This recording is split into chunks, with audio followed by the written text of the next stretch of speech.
of the largest global organizations for young people promoting social change. A former columnist for Details.com and Glamour.com, he is also the co-author of 8 books, including No Dribbling the Squid, Anybody's Guess, and the No Way series of children's titles. Ben interned at the Colbert Report before graduating from Emory University in 2011, where he was named class orator and delivered a speech at commencement. Since then, his work has appeared in Glamour, Maxim, Women's Health magazine online, and a host of others. During his time at Bexley High School, Ben served as the co-editor of the newspaper The Torch. He captained a championship Jew ball team and created the Stash for Cash benefit for charity uses. Today, he lives in New York City and continues to grow his mustache and beard for free. Ben Kassoy.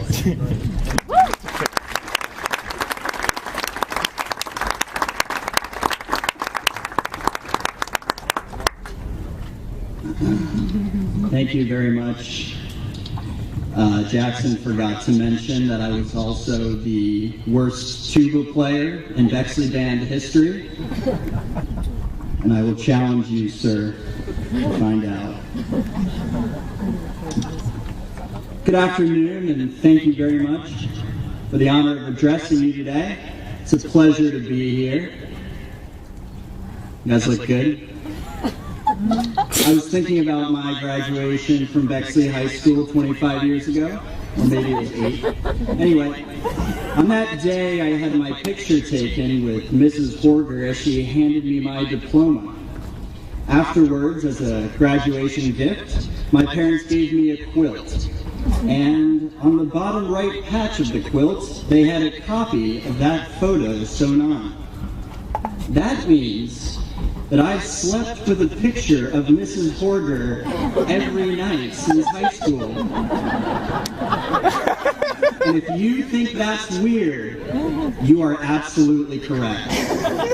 Super weird. When I was a senior at Bexley, I didn't really feel or act like an adult. I was the most obnoxious soccer fan in the state. I played on the tennis team, and one time during a match I got so upset I literally took off my shoes and threw them over that fence onto Stanwood. I was winning the match. One time my friends and I went streaking around my house, which you can see from here. It was during lunchtime. I've matured since then, but do I act or feel like an adult? Not really. Sure, I have an apartment, but my apartment is the size of a closet that has no closets, and my only artwork is a canvas print of Steve Harvey, and another of RuPaul, patriarch and patriarch of my apartment. Jersey. Recently, I stole a splatter-painted spandex onesie from my little sister and wore it while upside down twerking in a rap video. You can Google it at your own risk. Despite that, according to the great American author Kurt Vonnegut, I've been an adult since I graduated high school. Vonnegut called commencement a puberty ceremony, and would have said that after today, you're all men, or women, or whatever gender you choose. Today, according to Vonnegut, is your life bar mitzvah. And in a moment, I'll invite all of the dads and uncles to come down here to individually lift the kids up in chairs. I'll just tell everyone, you could just have them 2 by 2 and make a left. You're all adults now. But as Carly mentioned, that won't stop some people from trying to tear you down. As she mentioned, they'll call your generation self-indulged and apathetic. They'll say the old interwebs makes you bullies and narcissists and way too young to be the crazy cat ladies you've all become. But that's not true. I say the internet makes you entrepreneurs and artists and activists. I say, listen up, your ability to use technology makes you the most powerful young people in the history of the world. Mic drop. Okay. Get this off of here.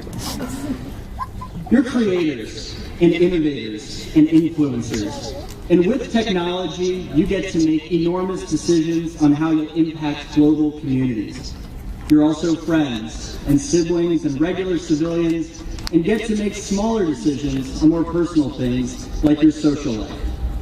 Today, you're adults, so you have a choice.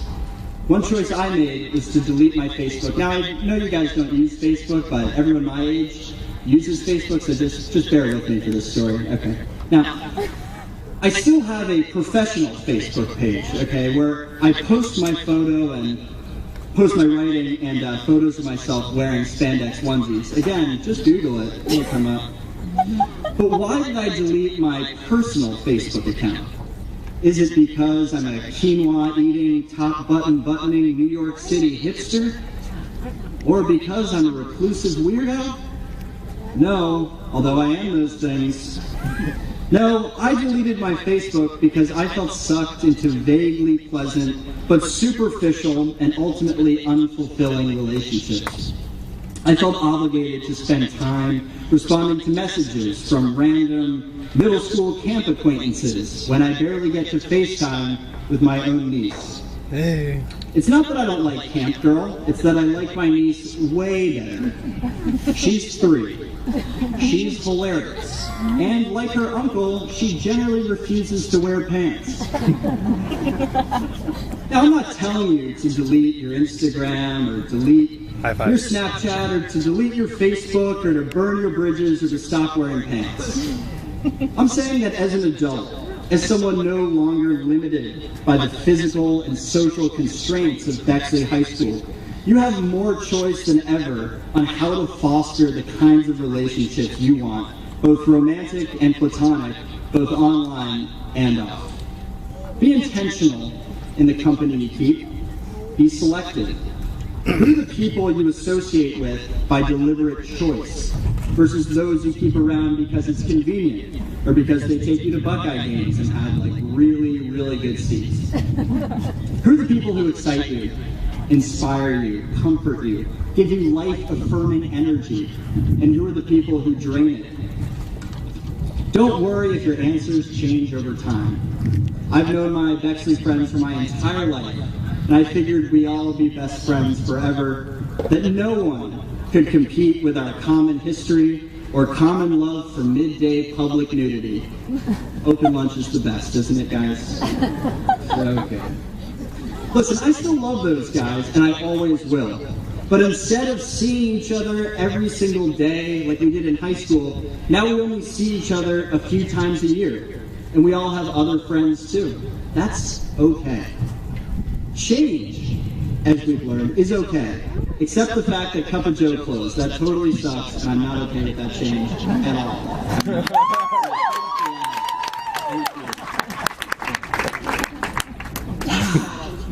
Get a Starbucks. Okay. What's so sterile in there? I don't know. Thank you. And the vault is cozy, whatever. Okay. Change is okay, but when it comes to relationships, don't fear change. Embrace it, because change is what's true. Maybe your best friends from high school will be your best friends forever. Maybe your high school sweetheart will become your husband or your wife. Maybe not. Your relationships might change. You will definitely change. And if you don't change, that's kind of weird, okay? Take it from a 26-year-old dude who wears a Jubal jersey to work 3 times a week, okay? A few years ago, I visited an elementary school in Beijing, and I found myself on a playground with a group of Chinese first graders.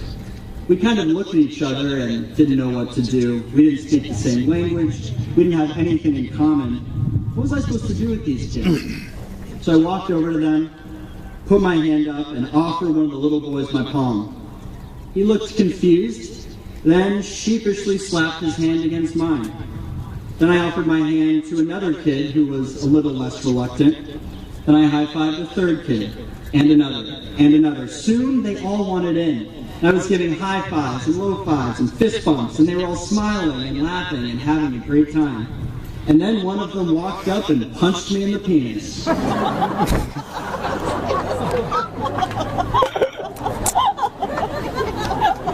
Jesus. Probably the first grad ever been used. Milk that one a little bit. On that playground, a high five was the smallest thing I could give to make those kids feel good. And a tiny Chinese fist was the smallest thing that could make me feel so terrible. Those kids might not remember much about that day, other than the fact that high-fiving a hairy white dude made it better. And that watching him on all fours, gasping for air, spitting up, made it even better than that. Similarly, you may not remember any of the words I say today, except maybe the word penis. For the seniors here again, that word was penis. Oh my God. But years down the road, when you think about today, you might recall how these forgettable words made you feel. As adults, oh, it's windy. Columbus, the Windy City. No, that's not true. Different thing. As adults, you get to decide the feelings you leave in others in every conversation and interaction and relationship. You have the chance to bring light into every room you enter, to bring brightness into someone else's world, even in the smallest, easiest ways. Okay, time for a shameless self-plug. That's actually a shameless, selfless plug, okay?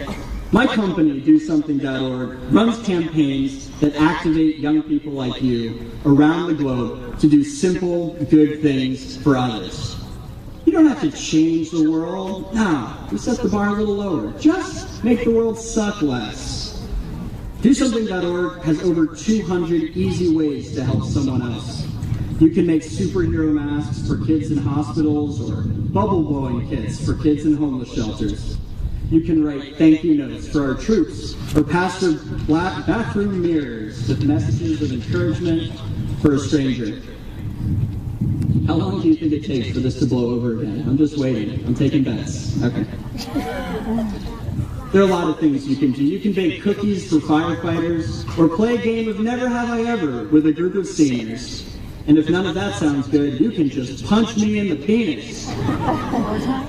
Work hard. Penis. This guy loves when I say penis. He loves it. Oh, man. This is a mistake. Oh, man. Colonial Club was a bad choice. Okay.